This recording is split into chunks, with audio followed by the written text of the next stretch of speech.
मेरी उम्र जब सिर्फ 12 साल थी तब से मैंने अपनी मम्मी का हाथ बटाना शुरू किया, क्योंकि मैं निठल्ली नहीं हूँ। मैं देश के प्रधान सेवक की तरह नहीं हूँ कि अपनी माँ से भीख मंगवाऊं, दूसरों के बर्तन मजवाऊं और खुद भीख मांगती फिरूं। नहीं, ये जैसा खाओगे अंदर वैसा होगा आपका मन, ये ध्यान रखना। हमने कसाले का अन्न खाया हुआ है, छोड़ा है हमारी माँ ने खुद को मेहनत के उस खेत में जहाँ मेहनत कर करके पसीना यहाँ से पैरों में चला जाता था। आज तो मजदूरी महंगाई के हिसाब से बहुत कम है, फिर भी उस समय भी बहुत कम थी, सिर्फ 35 रुपए की मजदूरी थी। तो क्या हम भीख मांगने वाले लोग हैं? नहीं ना, हम मेहनत करने वाले लोग हैं। क्योंकि हिंदुस्तान का एक एक व्यक्ति अरे सीखो कुछ कि आप 5 किलो राशन मांगने के लिए लाइन में खड़े हो जाते हो।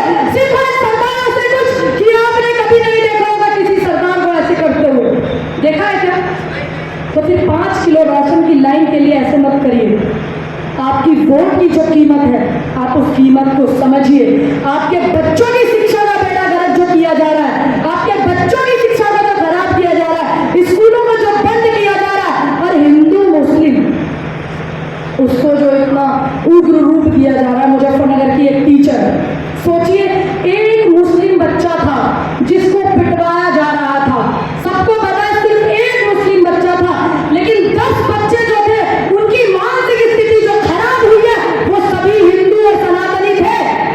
तो सोचिए, उन सनातन धर्म के लोगों से कहूंगी कि एक बच्चे के चक्कर में आपके 10 परिवार के बच्चों को खराब किया जा रहा है।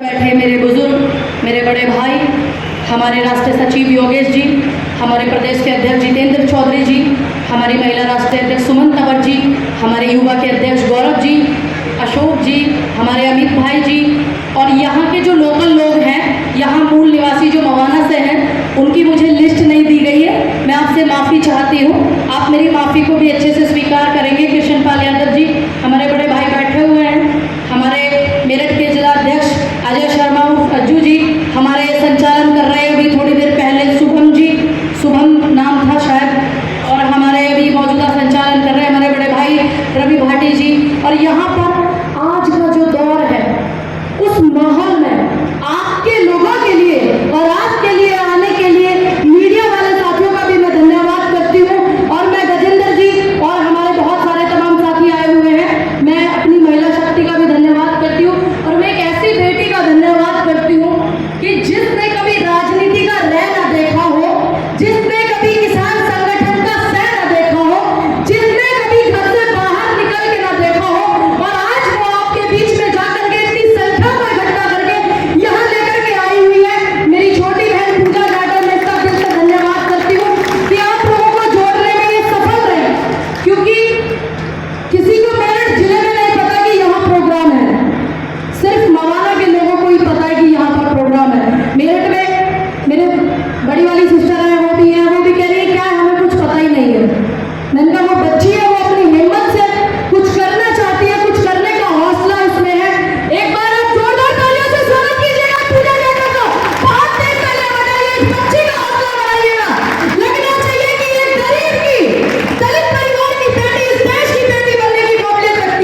दुर्भाग्य किसान का कि उसके लिए बड़ी चीजें टफ है, क्योंकि वो अपना एमएसपी ही नहीं ले पाता है, मजबूरियां हो जाती हैं, सरकार अड़ियल हो जाती है। ऐसा नहीं है कि हम अड़ियलों से डरते नहीं है, क्योंकि ये वो किसान है, जब ये झोंटे की नाथ में ना सुअर धोप करके नाथ डाल देता है, उसको काबू में रखता है, और बैल को भी। आपको है कि नहीं है? क्योंकि आप सबको काबू में रखना जानते हैं, आप ये ध्यान रखिएगा। तो इस संगठन में 256 संगठन है, जो एमएसपी गारंटी किसान मोर्चा है उसमें 256 संगठन है, तो उसमें आपका अपना संयुक्त किसान मजदूर संगठन भी है। तो ये मत सोचिएगा कि यहाँ पर भीड़ नहीं होगी, यहाँ पर आंदोलन नहीं होंगे, यहाँ पर जो बाढ़ पीड़ित लोग हैं, यहाँ मुझे भी बता रहे थे मेरे भाई हमारे कि यहाँ पे जो बाढ़ के हमारे सरदार जी भाई आए हुए हैं, वो आंदोलन के मेरे साथी हैं जो सामने से चल के आ रहे हैं। उन्होंने बताया कि यहाँ पे तकरीबन 40 से 50 गांव ऐसे हैं जो बाढ़ का पानी बढ़ गया है, और वहां पर लोग अपने घरों में छतों पर बना रहे हैं रोटी पानी चूल्हे धर धर के। ऐसे ही है क्या? मवाना के लोग आप हैं, ऐसे है ना? तो उसके लिए सरकार ने कुछ नहीं किया। मैं अभी यहाँ से जब जाऊंगी तो एसडीएम साहब से जरूर मिलूंगी। पहले तो पूछूंगी कि क्या इस बच्ची के चेहरे में कमी थी, या इस बच्ची के नाम में कमी है कि ये पूजा जाटव है, या इस बच्ची के काम में कमी है, या इस बच्ची की हिम्मत में कमी है जो आपने इस गुड़िया को परमिशन नहीं दी। जो यहाँ के कटारिया है, चौकी के जो इंचार्ज है, वो कहते हैं कि हमें कागज नहीं मिला, और एसडीएम साहब कहते हैं कागज नहीं मिला, और अजय जी बोलते क्या नाम है उनका मुझे नहीं पता, कटारिया जी है, वो कहते हैं कि आपके बच्चे कागज नहीं लेकर पिछले 4 दिन से रात 10 बजे भी ये लड़की होकर के थाने में बैठी हुई थी, उस बंदे का वेट कर रही थी 4 बजे से 6 घंटे ये लड़की थाने में बैठ करके आई। पूछेंगे उनसे हम भी जा करके कि भाई ऐसा आप क्यों कर रहे हैं? क्योंकि इस लोकतंत्र में आवाज उठाना उतना ही अधिकार सत्ताधारी लोगों का है, जितना हमारा है उतना ही, और उनसे ज्यादा है। ये एक एक व्यक्ति समझ ले कि जनहित के आगे सबका पद छोटा है, चाहे वो राष्ट्रपति ही क्यों ना हो, कोई भी व्यक्ति क्यों ना हो। और इस वोट डालने के अधिकार में अगर प्रधानमंत्री जी अपनी वोट डालते हैं, मुख्यमंत्री जी अपनी वोट डालते हैं, उनकी भी उतनी वैल्यू है जितनी इस लड़की की वैल्यू है, जितनी हमारी वैल्यू है। ये आपको समझना होगा।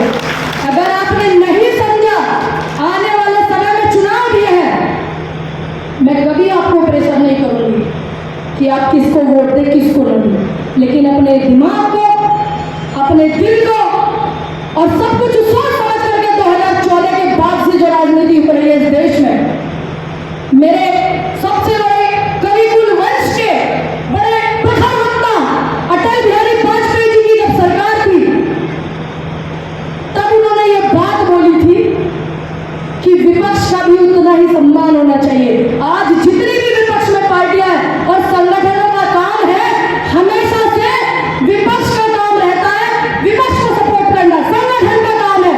इस देश में जितने भी किसान मजदूरों के संगठन है ना, उनका काम है कि वो सरकार को, रूलिंग पार्टी को कभी सपोर्ट ना करें, क्योंकि जो जनता पीड़ित होती है ना, तो वो सरकार से होती है। आने वाले समय में सत्ता परिवर्तन हो या ना हो, लेकिन फिर भी हम जनता के साथ पहले खड़े होंगे, ये आपसे वादा करके मवाना में जाती है। मवाना से चुनाव लड़ी हमारी बहन, उनके फादर साहब भी आए हुए हैं, वो मुझे दिखाई नहीं दे रहे, सॉरी, हस्तनापुर से चुनाव लड़ी अर्चना, उनका भी मैं स्वागत करती हूँ, क्योंकि बच्चे हैं, नया नया प्रोग्राम है, पहला तो लिस्ट नहीं बना पाए, कोई बात नहीं, सीखेंगे तब आगे बढ़ेंगे, और सीखेंगे तो बोलेंगे भी, और सीखेंगे तो आवाज भी उठाएंगे, और सीखेंगे तो मुंह तोड़ जवाब भी देंगे, ये ध्यान रखना। और मैंने इस लड़की को बताया कि बेटा 24 घंटे काम करने का अधिकार होता है इस देश में, जितने भी अधिकारी हैं 24 घंटे जनता के लिए। आपको अभी पता ही नहीं आपने अधिकार क्या है। 5 बजे के बाद बोल देते हैं आपको उनके जो पीए होते हैं, ओएसडी पीए क्या देते हैं कि 5 बज गए ऑफिस बंद हो गए। ऐसा कहीं प्रावधान नहीं है।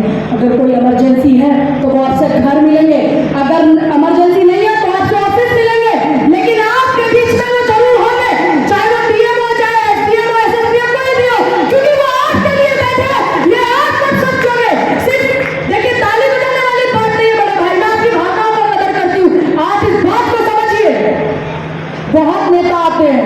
ताली बजवाते हैं, चले जाते हैं, आते हैं, जाते हैं, निकल जाते हैं, बड़ी बड़ी कुर्सियों पर बैठ जाते हैं। ठीक है, आज भी इस देश में सबको पता है जो जनता है उसके हिस्से में क्या आता है, तालियां आती हैं। अब जो बाढ़ से पीड़ित लोग हैं वो यहाँ बैठे हुए हैं और जो बिजली विभाग है उन्होंने भी इतना तगड़ा सिकंजा आप पे कसा हुआ है और आप ताली बजाने की बात करते हैं। सूझेगी किसी को उसके हलक में रोटी नहीं जा रही होगी जो 180 रुपए की मजदूरी करता है। ये मैं बेहतर जानती हूँ क्योंकि मेरी जो माँ है वो एक महिला मजदूर किसान थी, अब नहीं है। क्योंकि जिसकी बेटी इतनी उम्र की हो जाए और उसकी माँ मजदूरी की तरह काम करे तो दुर्लालत ऐसी बेटी पर और मैं दुर्लालत फेंकती हूँ उस व्यक्ति पर जो कहते हैं देश के प्रधान सेवक कि मैं 35 साल की उम्र में भीख मांगता था और मेरी माँ दूसरों के घर में बर्तन मांजती थी। यहाँ पर मेरे साथी पत्रकार आए हुए हैं, सागर राज जी, कहाँ आप मुझे दिख नहीं रहे हैं? सागर राज जी, फोन करके बुलाइए। मेरे साथी आए हुए हैं जो पिछले 15 सालों से मेरे साथ में जुड़े हुए हैं, वो अच्छे से जानती है कि मेरी मदर किस फैक्ट्री में नौकरी करती थी और किस खेत में मजदूरी करती थी। ये ध्यान रखिएगा।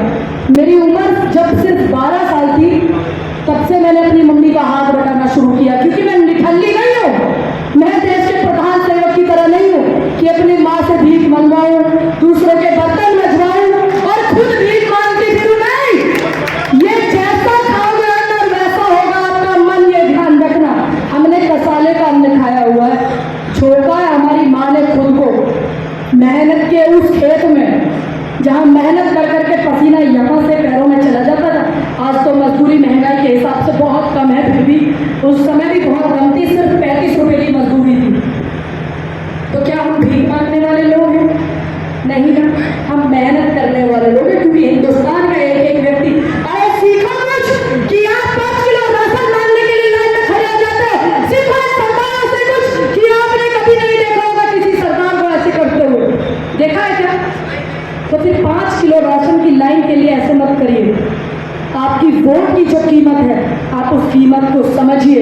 आपके बच्चों की शिक्षा का बेड़ा गर्क जो किया जा रहा है, आपके बच्चों की शिक्षा का जो खराब किया जा रहा है, स्कूलों को जो बंद किया जा रहा है, और हिंदू मुस्लिम उसको जो इतना उग्र रूप दिया जा रहा है। मुजफ्फरनगर की एक टीचर, सोचिए, एक मुस्लिम बच्चा था जिसको पिटवाया जा रहा था। सबको पता है सिर्फ एक मुस्लिम बच्चा था, लेकिन 10 बच्चे जो थे उनकी मानसिक स्थिति जो खराब हुई है वो सभी हिंदू और सनातनी थे। तो सोचिए, उन सनातन धर्म के लोगों से कहूंगी कि एक बच्चे के चक्कर में आपके 10 परिवार के बच्चों को खराब किया जा रहा है। तो ये अपना भी ऐसा नहीं है कि ये सनातन धर्म के हितैषी है, बिल्कुल नहीं। क्योंकि वो 10 बच्चे जो थे, जो एक टीचर बच्चे से पिटवा रही है एक मुस्लिम बच्चे को, उसको हिंदू मुस्लिम पूरा किया जा रहा है। टीचर से बच्चा क्या सीखता है? शिक्षा, समानता है, प्रेम, मोहब्बत, ज्ञानदीप की ज्योति लेकर आगे बढ़ते जाएंगे, प्रेम अहिंसा के पथ पर हम चलते जाएंगे। ये एक टीचर का धर्म और कर्तव्य होता है। और आपने जो 9 बच्चे अपने खराब किए हैं, जिनकी मानसिकता में हिंदू मुस्लिम भरी है, उधर तो एक ही बच्चा है, उधर आपके 9 है। तो 9 परिवारों को खराब करने का काम ऐसा होता है, ये आपको ध्यान रखना होगा। मैं धन्यवाद करती हूँ, यहाँ पर हमारे अमित भाई जी आए, उनको एक फोन कर दो, वो बेचारे संगठन में भी नहीं है, वो इतना सम्मान करते हैं, अपने 4-5 गाड़ियों के साथ में वो आए हुए हैं। मैं उनका धन्यवाद करती हूँ, उनके समस्त टीम का धन्यवाद करती हूँ। यहाँ के लोकल जो लोग हैं मवाना के, मैं उनसे दिल से माफ़ी चाहती हूँ क्योंकि मुझे लिस्ट नहीं दी गई।